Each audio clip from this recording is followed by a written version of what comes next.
And good afternoon. Welcome everyone to our second series, third episode. David normally does this bit of our sales, basically digital marketing within the legal sector.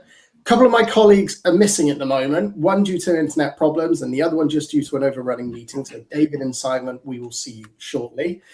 I'm joined by Kat and our guest for this afternoon, Martin Bragg from Judge and Priestley. Let's over to you, Kat. Can you introduce yourself to everybody, and we will take everything from there. Yeah, I'm Kat Collier. I head up Flair Insight, and we provide marketing research to law firms. And I must confess, Martin and I used to work together a very long time ago at Vincent's. So I was in the research team, and Martin was BDM. So excellent, thank you, Kat. And Martin, yourself. Yeah, lovely to see you again, Kat. Yeah, Martin Bragg. I've been telling people for a long time that I've been working in professional services firm for 20 plus years, and frankly, it's nearly 30 now. So I need to just wise up and let that one go. I'm client development manager at Judge and Priestley, and a really interesting role. Picked it up about 6 months ago. They're a law firm based down in Bromley, and also a debt collection agency. So that's a new world for me, which I'm finding really interesting to get my teeth into. Excellent. Thank you, Martin. Thank you, Kat. And I'm Rich Dibbins of Staxton Digital, been in the legal sector for a little over 10 years. That growl was my Labradoodle Molly, because the postman's probably turned up. And I work with law firms on their digital marketing, primarily around their social media, LinkedIn coaching, and business development as an aspect. Now, today's topic is slightly different from our normal digital marketing, LinkedIn or website, SEO, PPC. It's around selling, and sales and marketing are typically two dirty words that we find in the legal sector. Now, Martin, you've got it was from the event that we've popped on it. You said law firms should do 50% less marketing and 10% more selling. Do you want to just tell us a little bit more about that?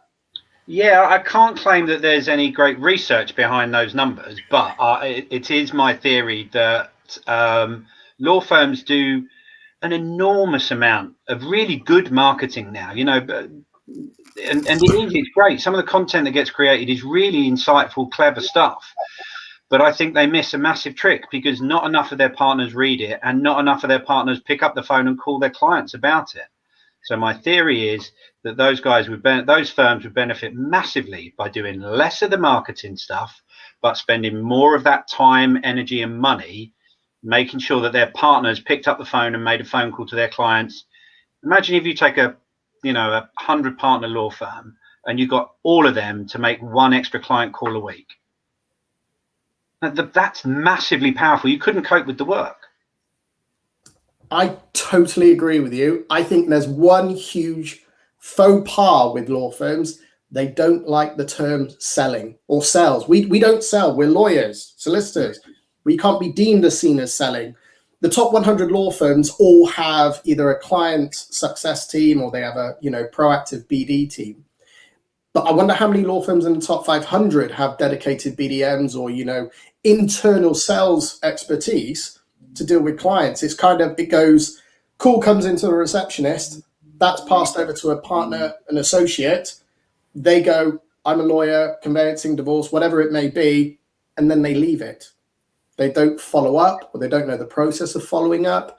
I'm wondering if there's a skills shortage around BDMs in law firms, because it's becoming a new role for law firms to have BDMs. But I'm just wondering, just the general soft sales skills that lawyers could have to give them the confidence to kind of pick up that phone, like you said, Martin, and make that one phone call, because who knows where that phone call could lead to.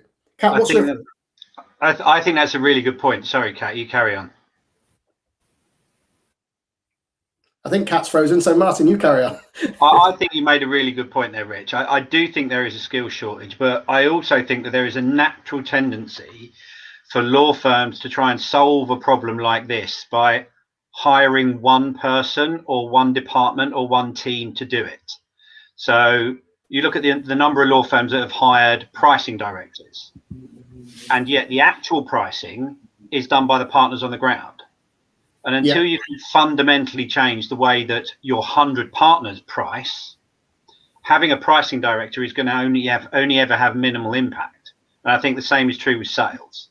Until you need to culturally change how your lawyers think about it, how your lawyers interact with it, the fact that lawyers get so institutionalized in their own silos really works against it.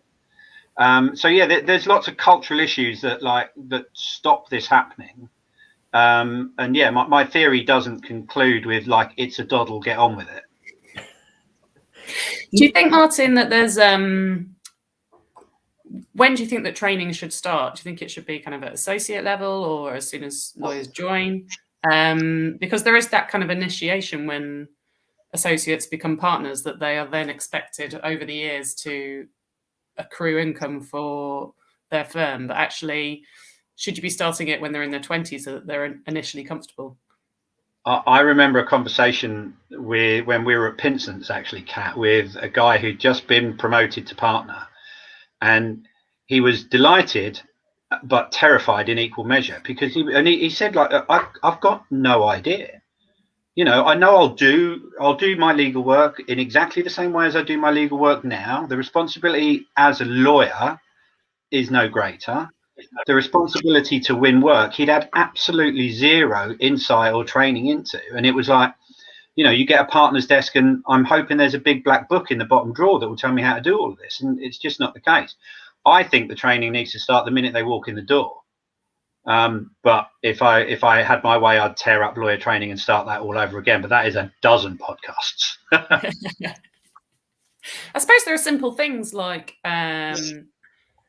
younger associates or trainees coming along to events, for example, to get used to socializing and networking, that kind of aspect of it, rather than just being at their desks. It doesn't necessarily, I don't know what you think, Martin, whether you need to spend buckets of cash on it or whether a lot of it is around confidence. I think a load of it is around confidence. And I think that those early years of a lawyer's development are so focused on producing the lawyer that you want, the technical lawyer that you want, that by the time that these guys, they get to their sort of like early to mid 30s, and it's like, how do you train people then? And the other thing on the training point is a lot of training in law firm isn't training at all. It's telling. We tell people how to do something once, we go away and we expect them to do it. But that's not how you train something. You know, professional footballers go to training every day to get great at what they do. Sportsmen do that every day. Actors don't rehearse once and then go on screen. But we expect our professionals to be told something once while they've got 10,000 other client things going around in their heads and just crack on and do it. It's kind of a tick box exercise for them, isn't it? Yeah. It's exactly what it is, Rich, yeah.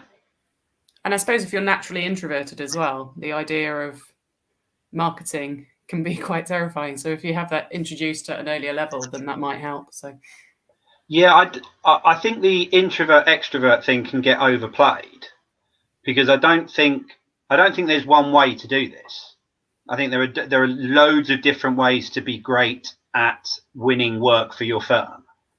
It doesn't all have to be about standing on a stage and speaking to 250 people. You can have 6 or 7 relationships, and that can be the engine that takes you through your career.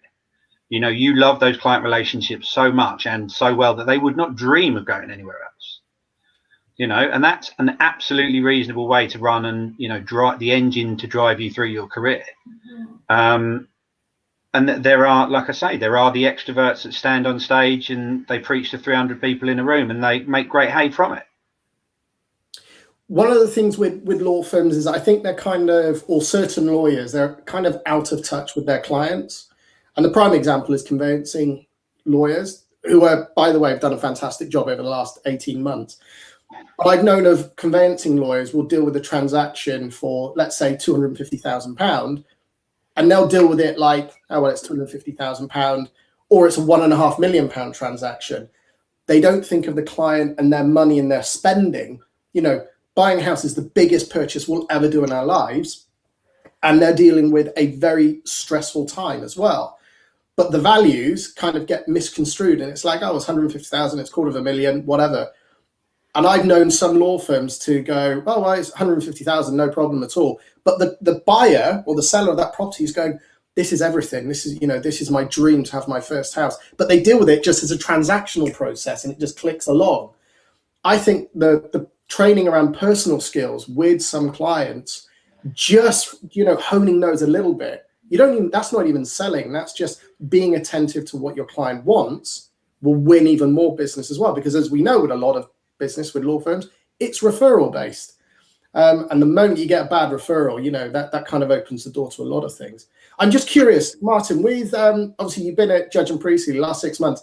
How have you kind of managed to help win over any, I don't want to say negative, but anyone who's gone, nah, selling's not for me, it's not this. How have you helped the firm increase that over the last 6 months?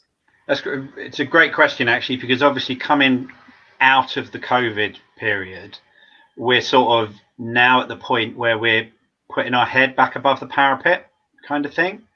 And we have great client relationships, and we do everything in our power to look after those and manage those and keep those clients as happy as we can. And like I say, now we're beginning to go back above the parapet, do the marketing. But now the bit that I'm trying to make sure we do is that we pick up the phone. So we had a seminar earlier on in the week. We've got to make sure that actually we have a conversation with the people that attended the seminar. We talk to the people that were invited to the seminar and didn't get it, or those that we didn't invite that are nonetheless in the industry. We post on LinkedIn.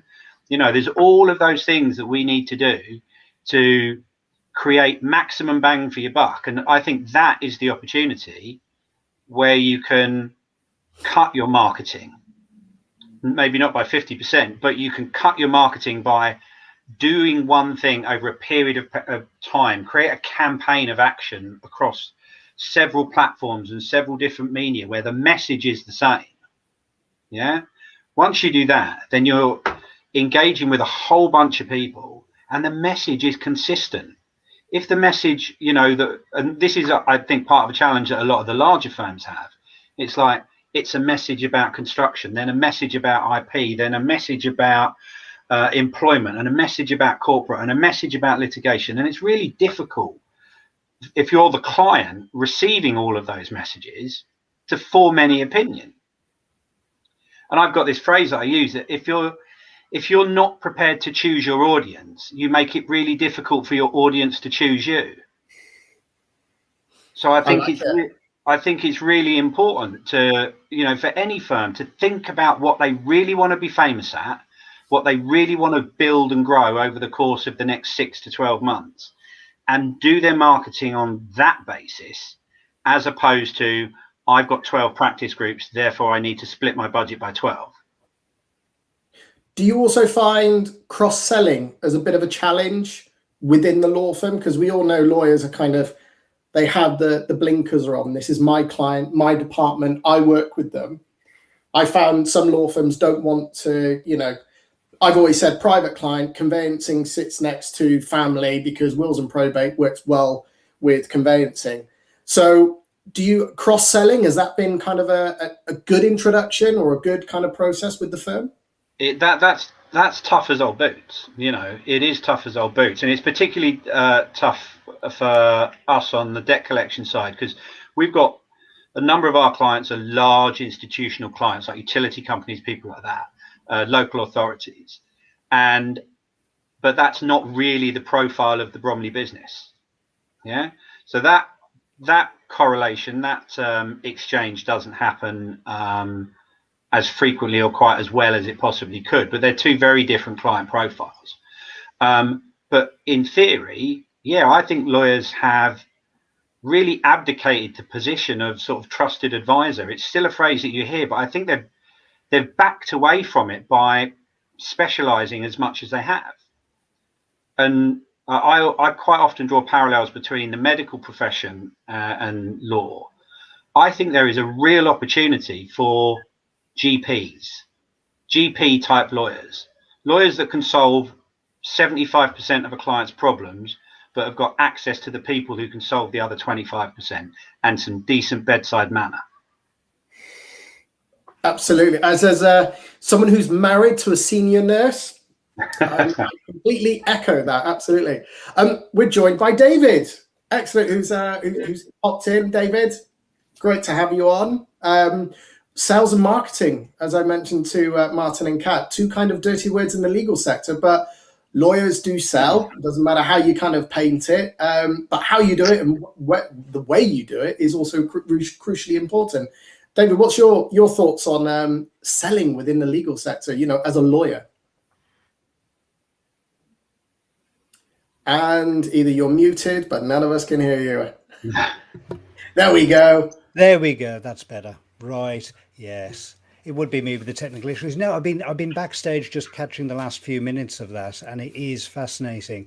A couple of points. I mean, I think over the last 20, 25 years of my career, the struggle between sales and marketing as being completely separate has always been an annoyance of mine. And I think there's much better scope when they can work together. It's often difficult, but it's often internally politically difficult as well. Yeah. One thing that we found, so from the marketing side, working with a law firm, actually taking the time to spend with partners to help them better understand what it was that we did. We didn't just do events. We didn't just hand out umbrellas on rainy days. We did more than the PDFs. And let them know, how we can actually help them, and actually, as importantly, learning from them what it is that they're trying to do. And I think that's absolutely vital. And I think, Martin, one of the things I heard you say when I was backstage was about focusing. And I do love that idea of the general lawyer giving that bulk of advice, and then as it gets deeper, having that specialist available to really focus in on those issues, on those problems. And one of the things I've seen with law firms over the years is, well, actually with a lot of professional services, is trying to be absolutely everything to everyone. Yeah. And this is absolutely true in the digital side. You're dealing with web pages, and especially home pages. They can be very painful. Everyone wants to own it. It needs to do everything for the business. It needs to pull everyone in. So yeah, I definitely think when it comes to the selling, the marketing, a focused approach is such a better approach. I think, and just briefly, thanks for joining us, Martin. Sorry I'm late. No problem. It's a pleasure to be here, David. For me, I think when this works best is when sales and marketing aren't just departments, they're mindsets. Yeah. If you think in that way, there is no reason why the head of corporate can't think like a salesman or think like a marketer. And I would argue that, frankly, it's his job to think like a salesman and think like a marketer. And if you and think like a businessman as well. Really these people run, certainly if you're head of corporate at a big law firm, you're running a 10, 20, 30 million pound business. Your business, your job is more than being a lawyer at that point. You're the CEO of a 30 million pound business. And your job is to turn it into a 35 million next year and 40 the year after that. So I think if you can get lawyers who can either live in all those mindsets at the same time or switch between them enough, then that is 90% of the battle. Or sometimes even just be accepting that those are the mindsets that are best, are required, and they need to be considered. I know working with one of the law firms, we moved to this much more of a business focus. And for some of the partners, it was a real struggle thinking in that business mindset. Some of them absolutely jumped at the chance. Some of them, it took a while, but they went through and they succeeded in the end. No, but a few might have pushed back and, well, not unexpected. We've all got those scars, David. Yeah.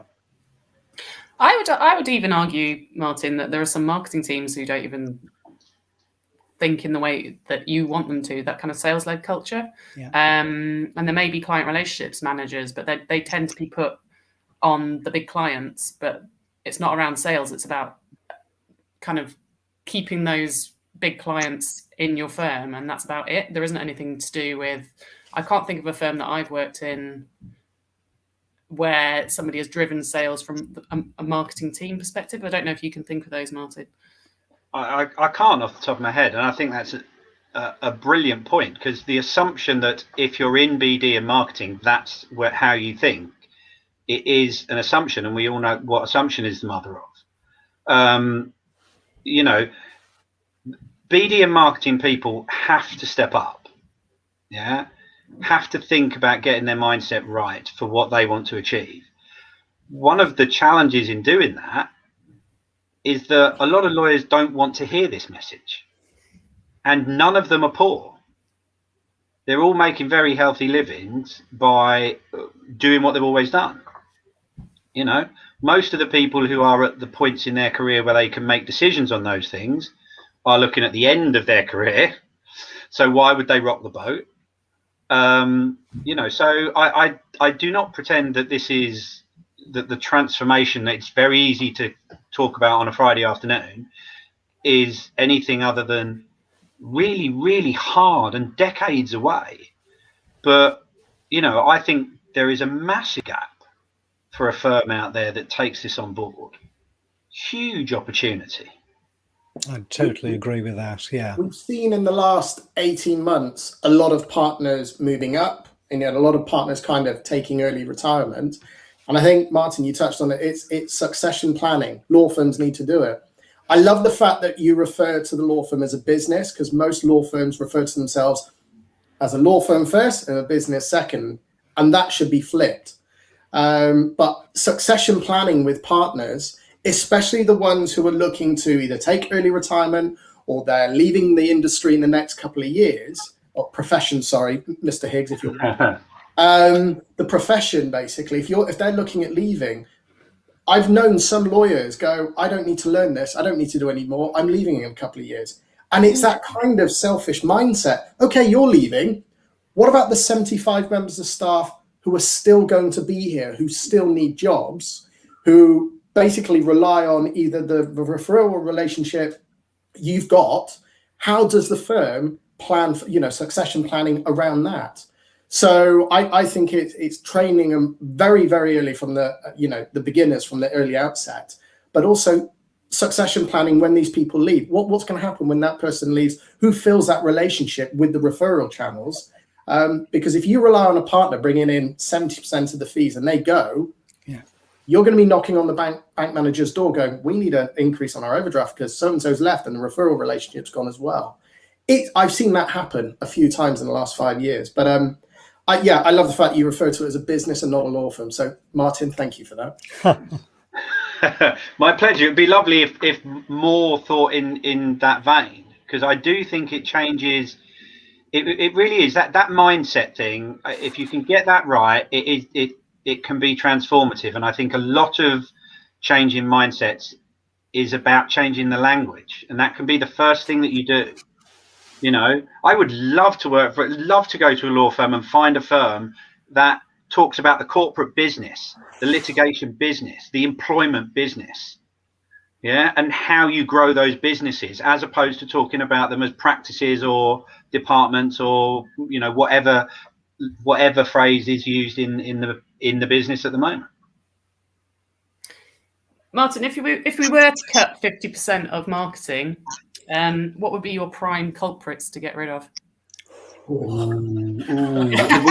Have we done directories yet? Yeah. This would be a Top Gear moment. Everybody leans in to listen.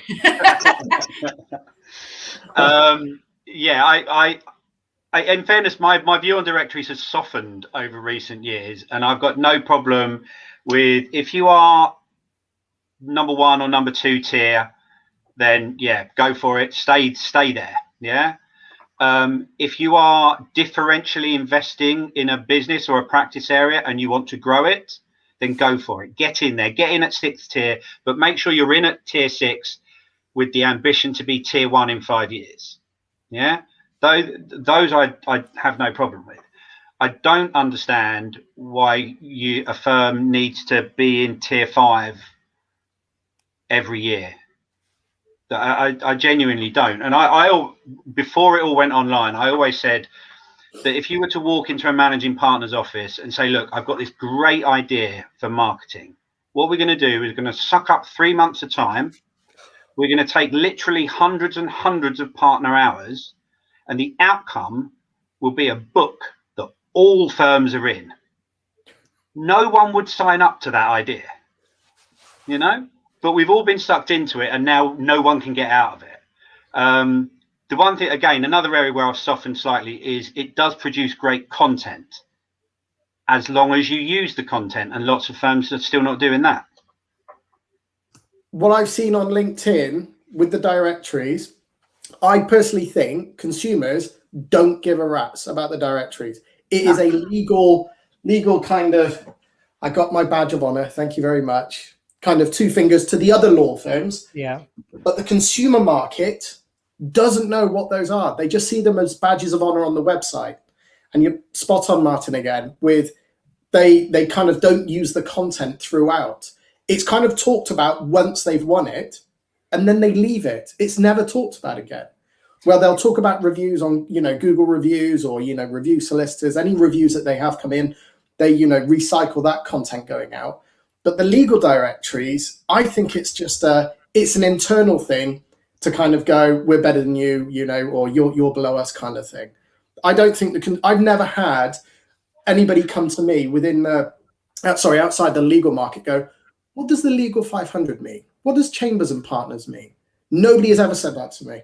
And no one's ever gone, I chose them because they're ranked 4th in legal 500. Nobody's ever done that either.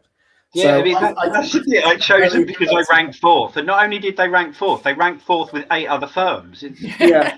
And it's like you said, it's a very expensive and laborious time exercise. And I would love somebody, I mean, David, I think this is going to be another episode entirely on legal awards. Yeah.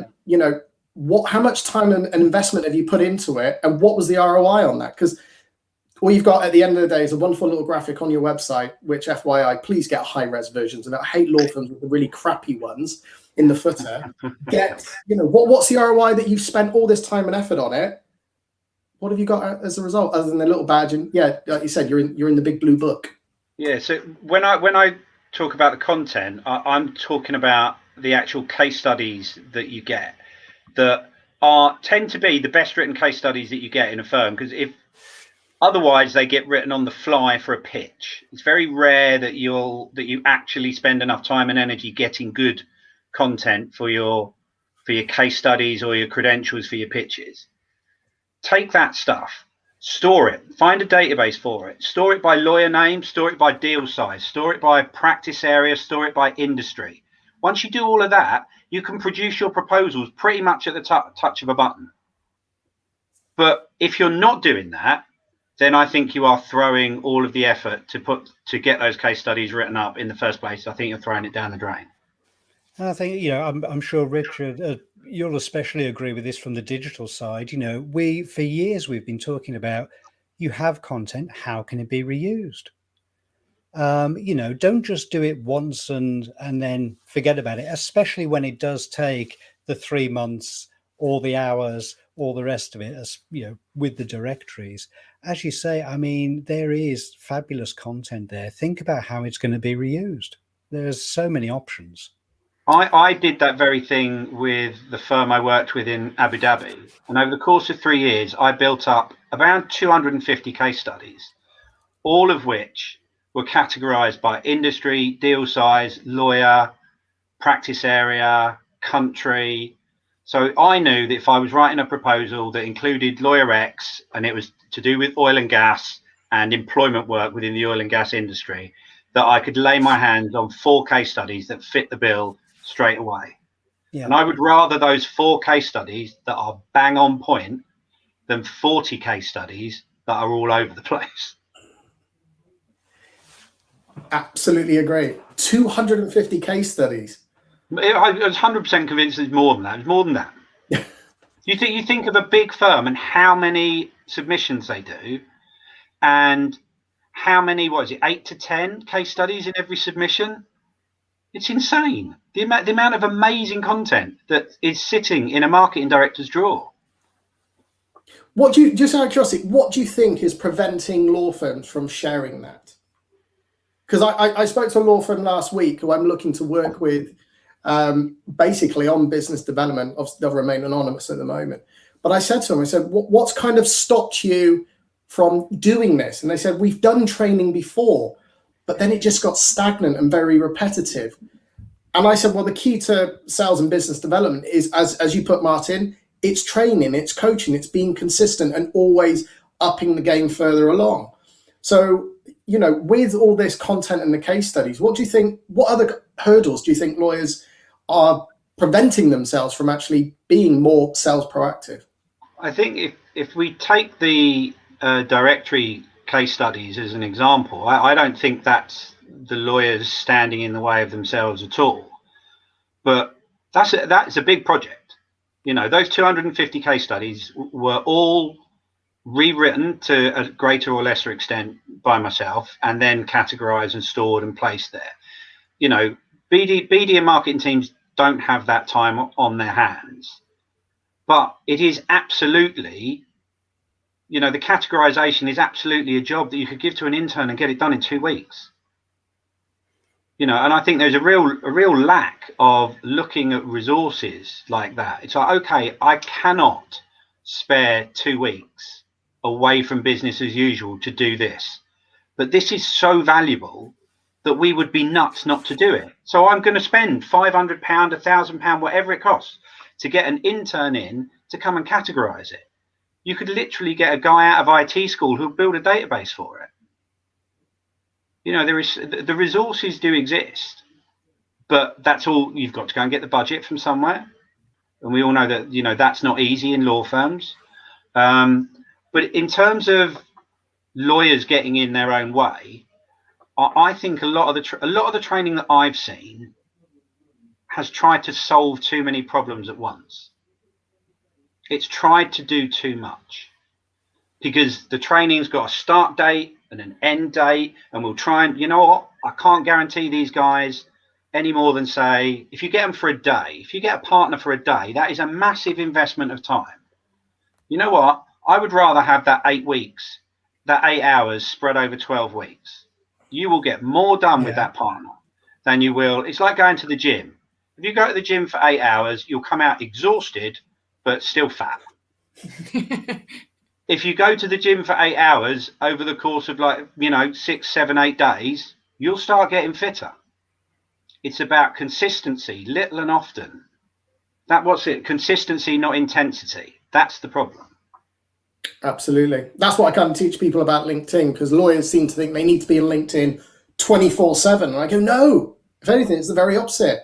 Do 15 minutes or 10, 15 minutes each day, or if you're billing 6-minute increments, do 5 minutes. That leaves you 1 minute to go make a cup of coffee. But spend 5 minutes. That will improve your LinkedIn over time than trying to do 3 hours on a Friday, for example. Martin, if you could give 3 golden tips to law firms listening and watching at the moment around business development, sales and marketing, what would those 3 tips be? I would say think about what your objective is. Really think about what your objective is, because most law firms or lawyers will tell you their objective of marketing is profile. But then if you dig down a little bit further, you'll find out that those lawyers know everyone that they need to know. You don't need profile. If you know everyone you need to know and they know you, you need to win some work. Yeah. So think about what your objective is, and then once you've identified that, do something that's most likely to achieve that objective in the shortest possible time. Yeah, so I use the phrase proximity to revenue. If you look at Deloitte and the football report that they do, you know, when football finance is discussed on the news, everyone talks about Deloitte. They've been writing that report for 30 years. Profile takes time. You know, if you are down on your numbers and you've got 3 months left in the year, doing some marketing is not the answer. You need to pick up the phone and call a client who you worked with about 6 months ago and find out if the project you worked with them on worked. and then do that again and again and again. So think of your objective, and then do something that's going to achieve that. Try and solve today's problem today. Yeah, I think, like I say, with the training element, I think we try to bite off more than we can chew, and be realistic about the time that you're prepared and able to devote to this. You know, if you give me a budget of 50 quid, I can do something with that if I know I've only got 50 quid. If I think that's the first 50 quid of £10,000, I'm not going to achieve much with that £50. But if you know what your budget is, and that's whether it's money, time, energy, focus, whatever, set yourself a budget that you can actually achieve, and then you can get your stuff done. And there isn't. Here's the trick I think a lot of firms miss. Because of the nature of the market, lots and lots of clients walk into law firms anyway. You don't need to win an enormous number of new clients on top of that to really transform your business. As a practice group, if you've got 10 or 15 new clients that walk through the door every year on average, and you're not really working very hard for them, you're doing your little bit of marketing, but they just come through the door just through the natural order of things. Probably only takes another 3 or 4 or 5 to actually really transform and grow that business. So think, I don't need to win 20 clients, I just need to win 5. I've got 30 partners. If I can get them to make 1 phone call a week, the numbers start to stack up. Smile and dial, as they would say on the Wolf of Wall Street. Not saying law firms should adopt the Wolf of Wall Street selling process, by the way. Completely on that. Or their client entertaining process. Or their that indeed. We've had a comment come in. I'd argue most marketers probably don't understand the sales funnel and how their daily tasks feed into it. Yeah, I think it's a fair point. Yeah. I would say sales and marketing should live side by side. I almost said sleep side by side, but live side by side, because without marketing, there isn't sales. Without sales, there isn't marketing. So driven the two. I would also argue that there needs to be a senior buy-in with law firms around the sales and marketing. You know, don't come up with all these amazing ideas, then go to and work with the senior partnership or directors of what you want to do. That way you can start kind of push out any objections, or you can field the objections earlier rather than wasting a lot of time and resources on doing something and then the partnership go, no, we're not doing that. We'll spend 10 grand on a summer barbecue instead, please. So yeah, no, that's a very good question that we had there from living rent free in your head. Pat, do you have any other aspects to add? I'm just conscious of time. There is just one point just related back to that question. There's a lady called Bryony Thomas. I don't know if any of you have heard of her. She wrote a book called Watertight Marketing. Yes. And the general premise of which is fix the bottom of the funnel first, which is utter genius, because it matters not how much water you pour in the top of the funnel if there are millions of holes down the bottom. You only need to convert 1 or 2% more to save you having to put 300-400% more in at the top. Fix the bottom of the funnel and slowly work your way up. And that, I think, relates back to that question, because yes, I think marketers all think top, because there is no one really looking after the bottom of the funnel. One quick win for any family firms out there. If you offer conveyancing services, link it to your wills and probate page. Because when you're talking to them about conveyancing, asking the glowing question, especially if they're new home buyers, have you considered a will? Most people will go, no, I haven't. I think the average age was something like 40. Men in their 40s still don't have a will. But I would always, a great kind of crossover is putting your wills and probate with your conveyancing. Ask that glowing question. You'll be amazed at the amount of conversions, or the amount of people will go, no, I don't. Do you think that's a good idea? You're about to buy the biggest thing ever, you know, spend a huge amount of money, and you don't have a will to protect your family. You know, it's a very simple thing to do. We're 40 minutes in now, and what you've just talked about is a legal product. And that is genius. Yeah, I think we don't talk in terms of products often enough. And part of that is down to the nature of law and it being a sort of hotel, law firms being a hotel for lawyers, and we all work independently, but we all have the same business cards, etc., etc. If you can package legal products up, then you can put 2, 3, 4 service line elements within a single package. Price it sensibly, but price it. Don't do it by hours. Price it. And then I think you make it much, much easier for the market to buy that. If anybody's not sure, Vodafone has done that. And Vodafone has launched their own legal services specifically around employment. And you can pay something like anything from £25, I think is up to £250 per month. And they will wrap up your employment and employee legal services for you.